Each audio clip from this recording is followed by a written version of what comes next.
नमस्कार दोस्तों, एक बार फिर से इस वीडियो सेशन में आप सबका बहुत बहुत स्वागत है। हम कर रहे हैं आजकल बाल मनोविज्ञान, जो यूपीटीटी और सीटीटी परीक्षा और सुपर टीटी परीक्षा अन्य शिक्षक भर्ती परीक्षाओं के लिए अति महत्वपूर्ण होता है। और मनोविज्ञान की सीरीज़ में हम कर रहे हैं मॉक टेस्ट लगाने से हमारी प्रिपरेशन का अंदाज़ा हमें हो पाता है और हमें ये पता चल पाता है कि भी किस चैप्टर में हमें और मेहनत करने की ज़रूरत है। तो चलिए शुरू करते हैं। पहला प्रश्न आपके सामने है और हमेशा की तरह कुछ बहुत आसान होंगे, कुछ टफ होंगे। जिस तरह का पेपर का सेटअप होता है उसी सेटअप के जैसा मॉक टेस्ट बनाने की मेरी लगातार कोशिश है और ये थोड़ा सा पीपीटी फॉर्म में बेहतरीन बनाने का ये प्रयास है। चलिए आप देखिए, विकास की प्रक्रिया होती है अचानक, क्रमिक, अस्थाई, अस्थाई। तो आई थिंक ये इजी होना चाहिए। जल्दबाजी में गलत नहीं करिएगा। आपका सही आंसर होगा क्रमिक। विकास धीरे धीरे होता है, निरंतर होता है और सतत रूप से चलने वाली जीवन पर्यंत प्रक्रिया होती है। आपको मैंने थियोरेटिकल पार्ट में विकास और वृद्धि को बताया था, ग्रोथ एंड डेवलपमेंट में डिफरेंस बताया था। वो कॉन्सेप्ट क्लियर है तो ये कभी गलत नहीं होगा। अगला प्रश्न है, सीखना किस प्रकार की प्रक्रिया है? तो उसी से संबंधित है ये थोड़ा सा। अस्थाई, अस्थाई, तात्कालिक, जैविक। तो अब यहाँ पे हो सकता है आप अस्थाई, अस्थाई, जैविक किसी में कंफ्यूज हो, लेकिन ध्यान से सोचेंगे तो उत्तर गलत नहीं होगा। जी हाँ, बिल्कुल सही आंसर। एक अस्थाई प्रक्रिया है, विकल्प के अनुसार हमें चीज़ों को चुनना होता है। सीखना व्यवहार में अस्थाई परिवर्तन लाता है, यानी कि हमारा जो बिहेवियर है उसको एक स्टेबल कंडीशन देने की जो जिम्मेदारी होती है, जो कार्य होता है, वो लर्निंग का होता है, सीखने के द्वारा होता है। थर्ड क्वेश्चन है, बाल विकास का अध्ययन किससे संबंधित है? केवल शारीरिक विकास से, केवल मानसिक विकास से, संपूर्ण व्यक्तित्व विकास से? तो यहाँ तो कोई डाउट ही नहीं है, संपूर्ण व्यक्तित्व विकास से होगा। प्रश्न नंबर 4 की ओर बढ़ते हैं। शिक्षा का प्रमुख उद्देश्य क्या है? ज्ञान अर्जन, व्यवहार परिवर्तन, अंक प्राप्त करना, मनोरंजन? तो ये भी सबसे आसान प्रश्नों में से एक है। व्यवहार परिवर्तन शिक्षा का उद्देश्य होता है। अगला प्रश्न है, सीखने की प्रक्रिया को प्रभावित करने वाला प्रमुख तत्व कौन सा है?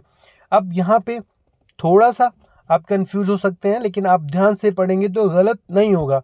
वातावरण, शिक्षक, विद्यार्थी की रुचि, उपरोक्त सभी। हो सकता है कि आप जल्दबाजी में गलत कर दें अगर पूरा नहीं पढ़ेंगे तो, यानी कि वातावरण, शिक्षक, विद्यार्थी की रुचि, तीनों चीज़ें मैटर करती हैं। तीनों चीज़ों के सहयोग से ही सीखने की प्रक्रिया संभव हो पाती है। विकास का आरंभ कब से होता है? जन्म के बाद, किशोरावस्था में, गर्भाधान से, बाल्यावस्था से? तो ये चीज़ भी जल्दबाजी में लोग गलत कर देते हैं। ध्यान देना है, विकास आरंभ होता है गर्भाधान से। बच्चा जब गर्भ में होता है तभी से उसमें डेवलपमेंट की प्रक्रिया शुरू हो जाती है। तो ध्यान रखिएगा। किस मनोवैज्ञानिक ने संज्ञानात्मक विकास का सिद्धांत दिया है? बहुत ज़्यादा, अब तक 3-4 बार मैं खुद बता चुका हूँ, पढ़ा चुका हूँ कि संज्ञानात्मक विकास का सिद्धांत पियाजे के द्वारा दिया गया है। इस विकास के सिद्धांत में 4 अवस्थाओं का जिक्र होता है जिन्हें थ्योरेटिकल पार्ट में आपको पढ़ाया गया है। वाइगोत्स्की ने किस पर बल दिया है? अब यहाँ पे वाइगोत्स्की का सिद्धांत अगर आपको पता है तो आपका गलत नहीं होना चाहिए और बिल्कुल सही आंसर है। वाइगोत्स्की ने सामाजिक अंतःक्रिया का सिद्धांत दिया है, यानी सामाजिक विकास की चीज़ों को इन्होंने अपने सिद्धांत में शामिल किया हुआ है। अगला क्वेश्चन है, थॉर्नडाइक का प्रमुख सिद्धांत कौन सा है? थॉर्नडाइक हर एग्जाम के लिए हर बार महत्वपूर्ण होते हैं, टीटी, सीटीटी, सुपर टीटी, सभी शिक्षक भर्तियों के लिए।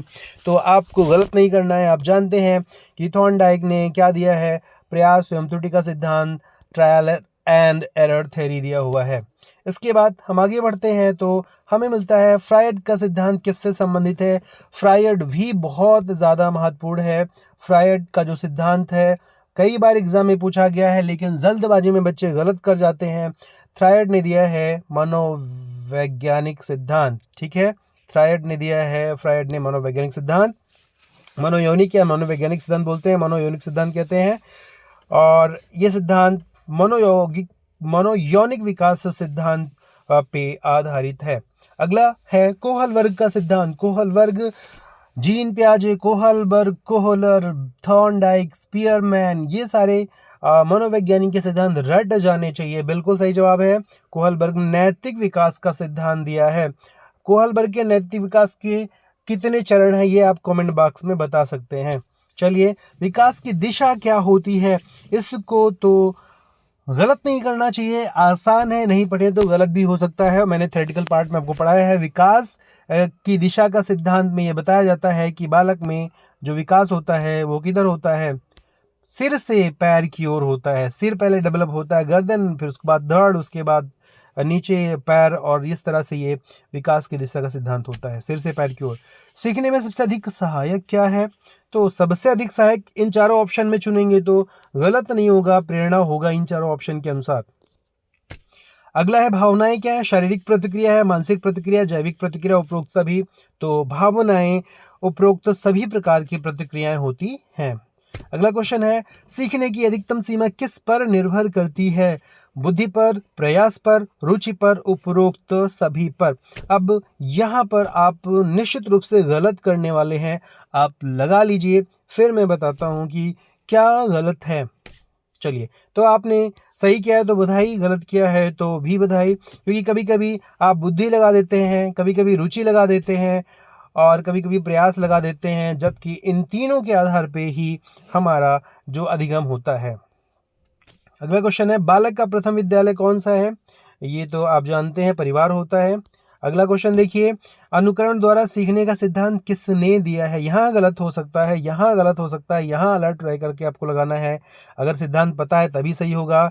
इनमें से कोई एक है जो अनुकरण द्वारा सीखने की बात कहता है।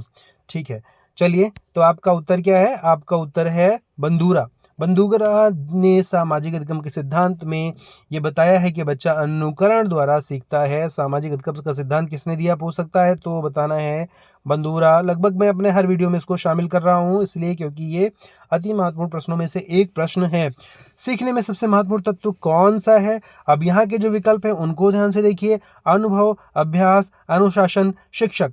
तो अब यहाँ पे कुछ बच्चे जल्दबाजी में शिक्षक लगा सकते हैं और अनुभव लगा सकते हैं, अभ्यास, यानी कि कहीं ना कहीं चारों चीज़ें महत्वपूर्ण है, लेकिन इनमें से सबसे सटीक, सबसे महत्वपूर्ण जो है आपको वो लगाना था, और आपका उत्तर सही है, अनुभव, एक्सपीरियंस। एक्सपीरियंस हमें सबसे ज़्यादा सिखाना, अस्थायी रूप से शिक्षित करता है।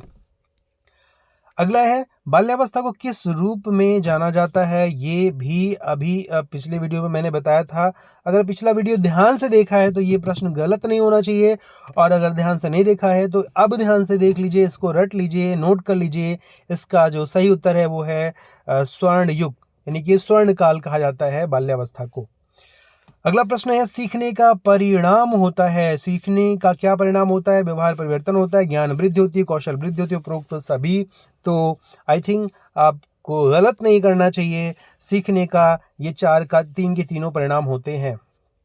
अगला प्रश्न है, बुद्धि का मापन किस से किया जाता है, EQ test, IQ test, SQ test, MQ test. तो है तो आसान, लेकिन हो सकता है कि अगर आप थोड़ा सा ध्यान ना दें जल्दबाजी में तो EQ IQ में कंफ्यूज हो जाएं और MQ में कंफ्यूज हो जाएं। तो आप जानते हैं कि इसका सही उत्तर है IQ टेस्ट, जिसको बोलते हैं इंटेलिजेंट क्वोशंट।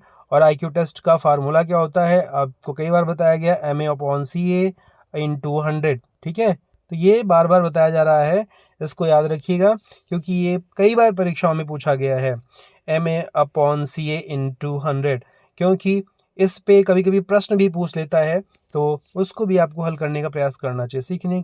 सीखना किसका परिणाम है, अभ्यास और अनुभव का, थकावट का, खेल का, जिज्ञासा का। तो आप हो सकता है जिज्ञासा लगा दे, लेकिन जो सही ऑप्शन है वो है अभ्यास और अनुभव।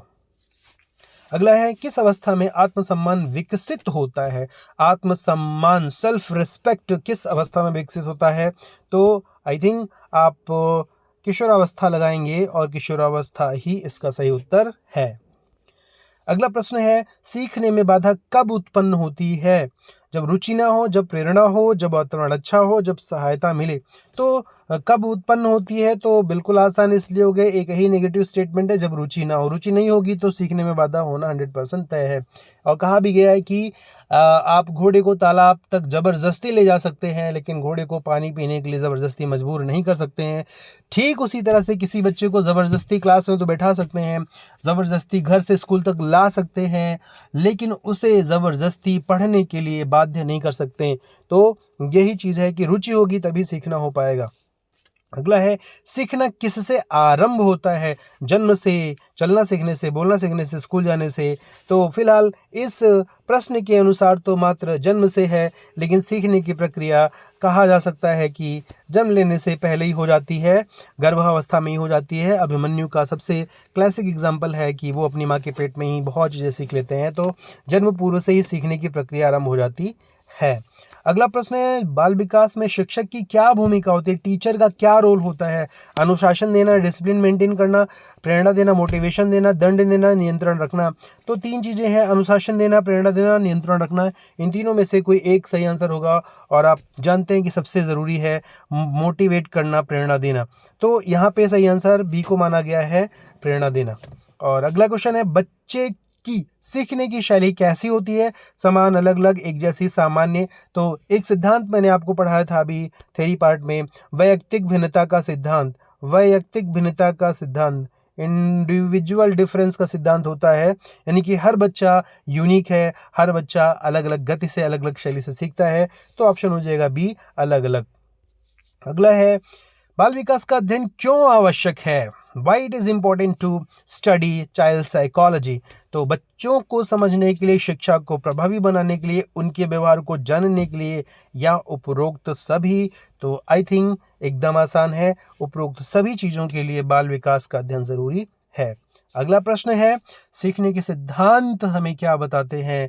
सीखने की जो लर्निंग प्रिंसिपल्स हैं वो हमें क्या मैसेज देते हैं कि कैसे सीखना है, क्यों सीखना है, क्या सीखना है? यानी कि इन तीनों चीज़ों का सिद्धांत हमें देते हैं। तो तीनों सही हैं।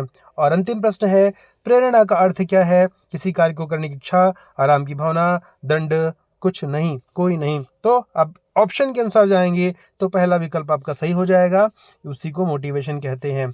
तो दोस्तों, ये रहा काफ़ी आसान सा, काफ़ी सरल सा मॉक टेस्ट, जिसमें से 4-6 क्वेश्चन बहुत इंपॉर्टेंट थे। मुझे उम्मीद है उनको आपने नोट कर लिया होगा, और उनको अगले टेस्ट में अगर वो रिपीट होते हैं तो गलत नहीं होने चाहिए।